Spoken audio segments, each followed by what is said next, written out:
Hello guys and welcome back to my channel. आज की video में हम करने वाले हैं मेथड्स टू मेजर डिस्पर्शन। कल हमने वीडियो में ये टॉपिक किया था, आज हमें इसे डिटेल में करना है। तो फर्स्ट हमारे पास रेंज है, हम रेंज से स्टार्ट करेंगे कि रेंज से हम डिस्पर्शन कैसे फाइंड करते हैं। ना रेंज क्या होती है? रेंज होती है एक सीरीज़ में जो हाईएस्ट या मीन्स जो हाईएस्ट मीन्स जो लार्जेस्ट वैल्यू होती है और लोएस्ट मीन्स जो स्मॉलेस्ट वैल्यू होती है, उन दोनों के डिफरेंस को हम रेंज कहते हैं। रेंज हमारी यूज़ होती है क्वालिटी कंट्रोल के लिए, प्रोडक्ट की क्वालिटी कंट्रोल के लिए हम रेंज यूज़ करते हैं। दूसरा हमारे पास coefficient of range. Coefficient of range मैंने बताया था, रेंज हमारा एब्सोल्यूट मेजर है टू फाइंड डिस्पर्शन और कोफिशिएंट ऑफ रेंज हमारा रिलेटिव मेजर है।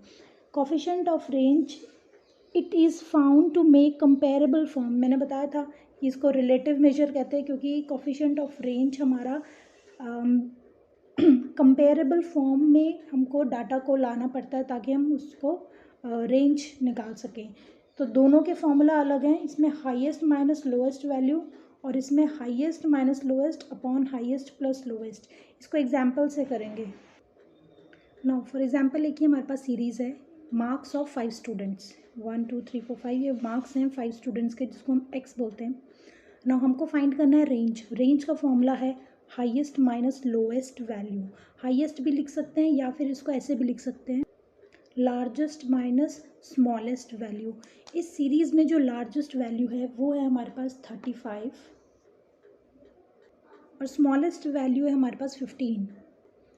सॉल्व करके हमारे पास आंसर आता है 20, तो रेंज हो गई हमारी 20। देखो ये डिस्पर्शन का एक मेथड है, रेंज एक मेथड है डिस्पर्शन निकालने के लिए। इसमें हमको डिस्पर्शन कैसे पता लग रही है, हमने कैसे पता लगाया कि हमारा डाटा कितना स्कैटर्ड है। हमने जब हाईएस्ट वैल्यू को लोवेस्ट वैल्यू से माइनस किया तो हमको पता लगा कि क्या रेंज आ रही है, तो वो रेंज है 20, मीन्स इतने वेरिएबिलिटी है। नेक्स्ट हमारे पास है कोफिशिएंट ऑफ रेंज। ये हमारा एब्सोल्यूट मेजर है, ये हमारा रिलेटिव मेजर है। यहाँ हम एब्सोल्यूट मेजर निकालते हैं क्योंकि हमने इसी सीरीज़ में से फाइंड किया है। यहाँ हम रिलेटिव मेजर निकालेंगे क्योंकि हमने इसको कंपेरेबल फॉर्म में बनाना है। तो कंपेरेबल फॉर्म में बनाने के लिए हमने फॉर्मूला लगाया है coefficient of range is equal to largest minus smallest upon largest plus smallest. इसमें वैल्यूज़ को हम लिखेंगे, वैल्यूज़ को लगाने के बाद like 35 minus 15 divided by 35 plus 15 is equal to 20 upon 50, जिसको सॉल्व करके हमारे पास आता है 0.40। अब हम करेंगे रेंज की properties.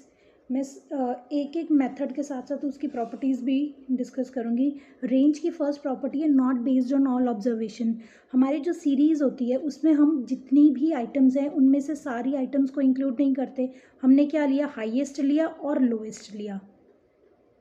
Now another is affected by sampling fluctuation. हमारा रेंज तब डिफरेंट होता है जब अफेक्ट करता है, या रेंज में चेंज तब आता है जब हमारे जो सैम्पल्स हैं उसमें चेंज आए। Third is affected by extreme values. जो हमारी रेंज है वो एक्सट्रीम वैल्यूज़ से अफेक्ट होती हैं। इसी एग्जांपल को देखते हैं। एक्सट्रीम वैल्यूज़ ये होती है हमारी, अगर हम इस एक्सट्रीम वैल्यू में कुछ ऐड या लेस कर देंगे तो हमारी रेंज में फ़र्क पड़ता है। क्यों? क्योंकि इसके अकॉर्डिंग हमारी एक्सट्रीम वैल्यू में लोएस्ट वैल्यू ये पड़ रही है, तो ये एक्सट्रीम वैल्यू अगर हम चेंज कर देंगे तो ऑब्वियसली हमारे पास रेंज में भी डिफरेंस आएगा। नेक्स्ट प्रॉपर्टी है can't be calculated in open and series. हमारी ओपन एंड सीरीज़ होती है, लेस देन मोर देन जो हमारी सीरीज़ होती हैं उनमें रेंज यूज़ नहीं होता है। Next is affected by change in scale but not affected by change in origin. ये बहुत इंपॉर्टेंट पॉइंट है। मीन्स जो रेंज है उसका स्केल से इफ़ेक्ट पड़ता है उस पर, लेकिन उसका ओरिजिन पे कोई इफ़ेक्ट नहीं पड़ता। इसको फिर से एक एग्जांपल जो हमने प्रीवियस एग्जांपल किया था उसी एग्जांपल से करेंगे। प्रीवियस एग्जांपल में हमने रेंज फाइंड की थी लार्जेस्ट माइनस स्मॉलेस्ट वैल्यू से। नाउ अब यहाँ पर है कि अगर हमारा प्रॉपर्टी है, range is not affected by change in origin. अगर हम इन सारी वैल्यूज़ का ओरिजिन चेंज करें, फॉर एग्जांपल प्लस या माइनस में से कोई एक ले लेते हैं, अगर हम माइनस करेंगे तो भी वही रिजल्ट आएगा, प्लस करेंगे तो भी वही रिजल्ट आएगा। तो मैं दोनों में से एक करूँगी, वो है मैं प्लस करके दिखाती हूँ।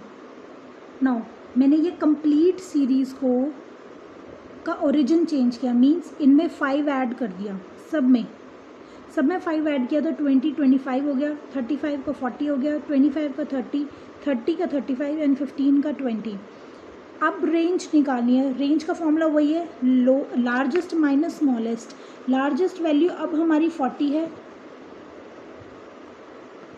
और स्मॉलेस्ट वैल्यू हमारी 20 है। रेंज 20 आ गई। पहले भी हमारी रेंज 20 ही थी, 35 माइनस 15 करके, तो भी रेंज हमारी 20 थी, अभी भी रेंज 20 है। इसका मतलब ओरिजिन से हमारा रेंज चेंज नहीं होता, मतलब ओरिजिन का इफ़ेक्ट रेंज पे नहीं पड़ता है। अब मैं एक्सप्लेन करूँगी affected by change in scale. Origin का कोई इफेक्ट नहीं पड़ता, लेकिन अगर हम स्केल की बात करें तो हमारे रेंज पे इफेक्ट उसका पड़ता है। फॉर एग्जांपल इसी सीरीज़ को डिवाइड या मल्टीप्लाई करें। स्केल मैंने बताया था क्या होता है, डिवाइड या मल्टीप्लाई, और ओरिजिन होता है प्लस और माइनस। तो स्केल करके देखते हैं। स्केल होता है मल्टीप्लाई एंड डिवाइड, तो डिवाइड मल्टीप्लाई में से मैं कोई भी एक करके दिखाती हूँ। मल्टीप्लाई करूँगी ना, अब मैंने पूरी सीरीज़ को 2 से मल्टीप्लाई किया है।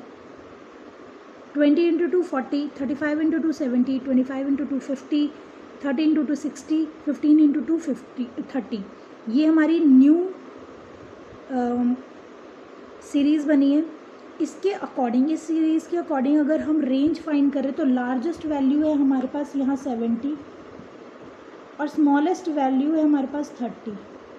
आंसर आ गया 40।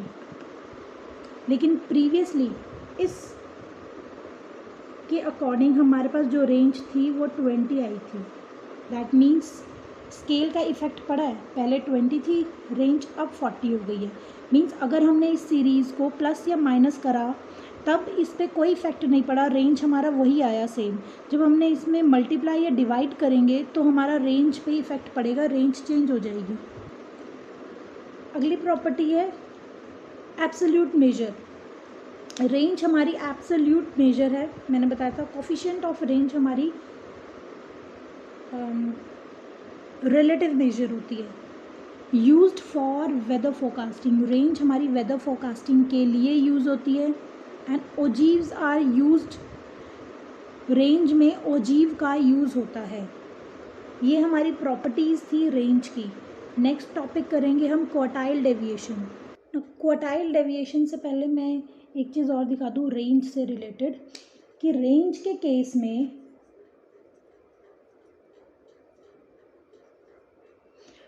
केस में अगर हम डिस्क्रीट, इसमें डिस्क्रीट सीरीज़ भी है और कॉन्टिन्यूस सीरीज़ भी है।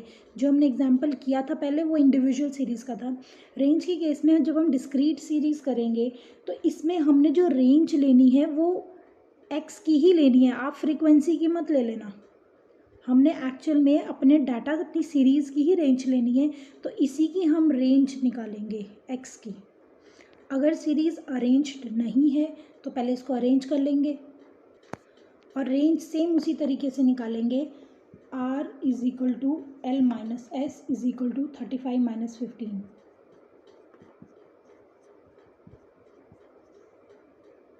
डिस्क्रीट सीरीज़ में भी सेम वही तरीका है। फॉर एग्जांपल हमारे पास अभी एक कॉन्टिन्यूस सीरीज़ है। अब कॉन्टिन्यूस सीरीज़ में रेंज निकालने के लिए हम इसकी क्लास इंटरवल की हम हाईएस्ट और लोएस्ट वैल्यू लेंगे। एक्चुअली क्या होता है, जब हम अरिथमेटिक मीन, मीडियन, मॉड जो भी करते हैं तो हम अपनी फ्रीक्वेंसी कम्युलेटिव फ्रीक्वेंसी को अरिथमेटिक मीन में मिड वैल्यू में कन्वर्ट करते हैं। लेकिन रेंज फाइंड करने के लिए हमें इसकी ज़रूरत नहीं है, क्योंकि हम एवरेज निकालने के बाद हम डिस्पर्शन करते हैं। तो इसमें हम लोग अगर अपनी रेंज फाइंड करें तो हमारी रेंज है R is equal to L minus s is equal to largest value है 60, स्मॉलेस्ट वैल्यू है 10, तो रेंज हमारी आ गई 50।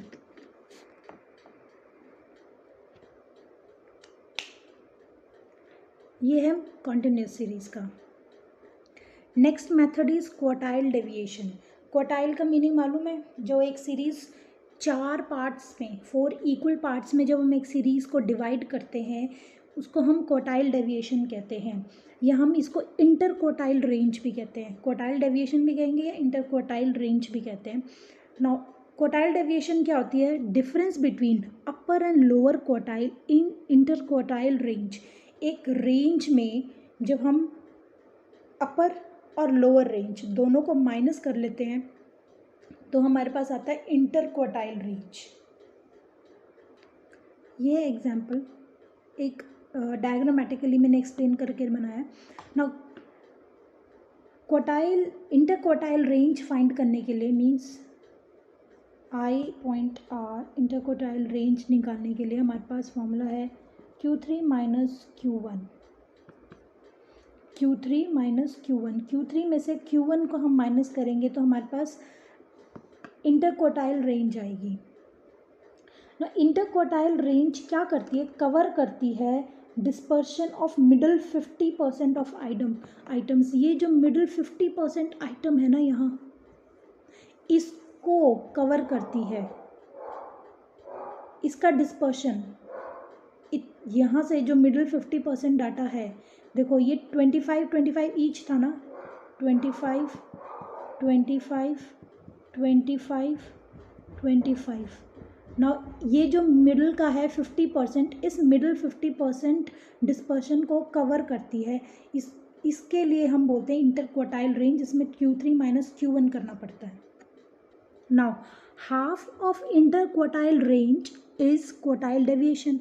हमने किया था पीछे, हम क्योंकि कर भी क्वार्टाइल डेविएशन ही कर रहे हैं, लेकिन क्वार्टाइल डेविएशन निकालने के लिए हमको पहले इंटर क्वार्टाइल रेंज का पता होना ज़रूरी था। तो क्वार्टाइल डेविएशन निकालने का फॉर्मूला है QD, quartile deviation is equal to Q3 minus Q1 divided by 2, और Q3 माइनस Q1 होता है हमारा इंटर क्वार्टाइल रेंज। उसी को हम अगर 2 से डिवाइड कर दें तो क्वार्टाइल डेविएशन आती है। इसी को हम बोलते हैं semi inter quartile range. Semi inter quartile range भी बोलते हैं। क्वार्टाइल डेविएशन को हम सेमी इंटर क्वार्टाइल रेंज भी बोलते हैं। सेमी इंटर क्वार्टाइल क्यों बोलते हैं? क्योंकि इसको क्योंकि हम इंटर क्वार्टाइल रेंज को 2 से डिवाइड कर देते हैं तो वो सेमी इंटर क्वार्टाइल रेंज बन जाती है, जिसको हम क्वार्टाइल डेविएशन कहते हैं। नाउ अब हमने करना है coefficient of quartile deviation. Coefficient of quartile deviation बिल्कुल वैसे ही था जैसे रेंज का कोफिशिएंट था, जिसमें highest minus lowest value divided by highest plus lowest value. Same way Q3 minus Q1, Q3 plus Q1, इसको कहेंगे कोफिशिएंट ऑफ क्वार्टाइल डेविएशन। ना फॉर एग्जांपल हमारे पास एक सीरीज़ है 28, 18, 20, 24, 27, 30 एंड 15। ये हमारे पास एक सीरीज़ है। इससे हमको फाइंड करना है inter quartile range and quartile deviation, then coefficient of quartile deviation. तो सबसे पहले हम करेंगे inter quartile range. Inter quartile find करने के लिए फॉर्मूला है हमारे पास IR is equal to Q3 minus Q1 upon 2। ना Q3 माइनस Q1, पहले Q3 माइनस Q1 कहाँ से आएगा? Q3 माइनस Q1 के लिए पहले हमको Q1 फाइंड करना है, फिर हमको Q3 भी फाइंड करना है। Q1 Q3 फाइंड करने का फॉर्मूला बिल्कुल वही है, तरीका वैसा ही है जैसे हमने लास्ट चैप्टर में क्वार्टाइल किया था, सेम वही है। उससे पहले हम सीरीज़ को, ये जो सीरीज़ है इसको हम ऑर्डर में अरेंज करेंगे। नाउ सीरीज़ को असेंडिंग ऑर्डर में सेट करने के बाद, अरेंज करने के बाद, अब हमको Q1 फाइंड करना है। Q1 का फॉर्मूला है Q1 is equal to n+1 divided by 4th item. n कितना है? 1 2 3 4 5 6 7। So 7 + 1 upon 4th item is equal to हमारे पास आएगा second item. So Q1 is equal to second item 18 है, यहाँ लिखेंगे 18। सेम वे Q3 फाइंड किया। Q3 का फॉर्मूला है 3 into n plus one divided by 4। 4 से इसलिए डिवाइड करते हैं क्योंकि क्वार्टाइल 4 इक्वल पार्ट्स में सीरीज़ को डिवाइड करता है। यहाँ है हमारे पास 6th item, 1 2 3 4 5 6। Answer is 28। Q3 है हमारा 28। नाउ अब इसमें हम इंटर क्वार्टाइल रेंज फाइंड करेंगे। सॉरी, एक्चुअली मेरे से लास्ट मैंने जब इससे पहले फॉर्मूला लिखा था इंटर क्वार्टाइल रेंज का, मैंने उस क्वार्टाइल डेविएशन का फॉर्मूला लिख दिया था, डिवाइडेड बाय 2 लिखा था, लेकिन इंटर क्वार्टाइल रेंज का फॉर्मूला है Q3 माइनस Q1। तो हमारे पास Q3 आया था 28, Q1 आया था 18। 28 माइनस 18 अगर हम माइनस करें तो हमारे पास आंसर है 10। क्वार्टाइल डेविएशन का फॉर्मूला है Q3 minus Q1 upon 2। Q3 minus Q1 हम ये भी कह सकते हैं इसको, या फिर और इंटर क्वार्टाइल रेंज अपॉन 2। तो इंटर क्वार्टाइल रेंज हमने निकाली है 10 divided by 2 is equal to 5। तो हमारे पास क्वार्टाइल डेविएशन भी आ गई 5। अब हमने फाइंड करना है coefficient of quartile deviation. Coefficient of quartile deviation is equal to Q3 minus Q1 Q3 plus Q1। तो Q3 माइनस Q1 ऑलरेडी हमने सॉल्व किया है। इंटर क्वार्टाइल रेंज का फॉर्मूला यही होता है Q3 माइनस Q1। तो यहाँ पर हमारे पास Q3 minus Q1 is equal to 10 divided by Q3 plus Q1 means 28 plus 15। तो ये हो गया हमारा 10 डिवाइडेड बाय 46। सॉल्व करेंगे आएगा 0.221। ये हमारा कोफिशिएंट ऑफ क्वार्टाइल डेविएशन। अभी किया था जो हमने एग्जाम्पल, वो था इंडिविजुअल सीरीज़ का।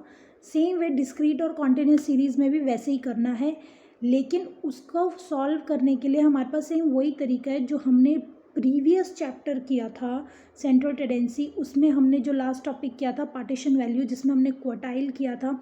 क्वार्टाइल हमने डिस्क्रीट सीरीज़ और कॉन्टिन्यूस सीरीज़ से किया था। जैसे वहाँ सॉल्व किया था बिल्कुल यहाँ पे भी वैसे ही सॉल्व होना है। अब हम करने वाले हैं properties of quartile deviation. Now first property is less affected by extreme values. Quartile हमारा एक्सट्रीम वैल्यू से बहुत ज़्यादा इफेक्ट नहीं करता, बहुत मिनिमम इफेक्ट पड़ता है। Second is computed in open and series. Quartile को बेसिकली हम ओपन एंड सीरीज़ में ही कंप्यूट करते हैं, फाइंड करते हैं। ओपन एंड सीरीज़ जब हमारे पास सीरीज़ ओपन एंड हो जिसमें लेस देन और मोर देन गिवन हो। Now more reliable then range. Quartile deviation range से ज़्यादा रिलायबल है, मतलब क्वार्टाइल डेविएशन का जो रिज़ल्ट आता है वो हमारे रेंज से बेटर आता है। Used when dispersion of middle 50% item to be calculated. मैंने आपको ये भी शो किया था 50% आइटम का, जैसे कि ये शो किया था अभी कि हमारा जो क्वार्टाइल डेविएशन है वो हमारा इस मिडल 50% पोर्शन के डिस्पर्शन को कैलकुलेट करने के लिए यूज़ होता है। ये वाला पोर्शन, ये 50% पोर्शन है, 25 प्लस 25। इस पोर्शन के लिए हम इस पोर्शन के डिस्पर्शन को कैलकुलेट करने के लिए हम क्वार्टाइल डेविएशन यूज़ करते हैं। It is affected by sampling fluctuation. जब हमारे पास सैम्पलिंग फ्लक्चुएट करेगी, जब मीन्स हमारे पास जो सैम्पलिंग डाटा होगा, जब हमारी सैम्पलिंग चेंज होती रहेगी तो डाटा चेंज होता रहेगा, उस बेसिस पर हमारा क्वार्टाइल डेविएशन भी चेंज होगा। सो आज हमने मेजर्स ऑफ डिस्पर्शन में रेंज और क्वार्टाइल डेविएशन किया विद देयर प्रॉपर्टीज़। यहाँ तक आपको जो भी डाउट हो प्लीज़ मुझसे शेयर करना। Please do like, share and subscribe to my channel. Thank you so much.